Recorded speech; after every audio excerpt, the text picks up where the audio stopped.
రే అని మాల్కైతే వచ్చాం కానీ ఏ సినిమాకి వెళ్దాం? నువ్వు ఏ సినిమా కన్నా నాకు మాత్రం పాప్కార్న్ కొని. చిన్న పాప్కార్న్ కదా నువ్వు అడిగింది, కొనిస్తా పదా. అని క్యారమిల్ పాప్కార్న్ తింటావా? వద్దు, మరి నువ్వేమి ఇప్పిస్తే అదే తింటా. ఓ సాల్టెడ్ పాప్కార్న్ తింటావా?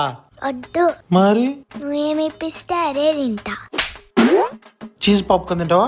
వద్దు, మరి నువ్వేమి ఇప్పిస్తే అదే తింటా. అక్క ఉన్న పాప్కార్న్ అంతా మిక్స్ చేసి ఇవ్వండి అక్క. బాబాయ్ ఏంట్రా?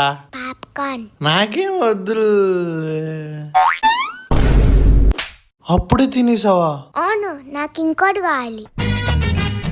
బాబాయ్ నాకు పాప్కార్న్ కావాలి. బాబాయ్ నాకు పాప్కార్న్ కావాలి. బాబాయ్ నా పాప్కార్న్ అయిపోయింది. పాప్కార్న్ అయిపోయింది.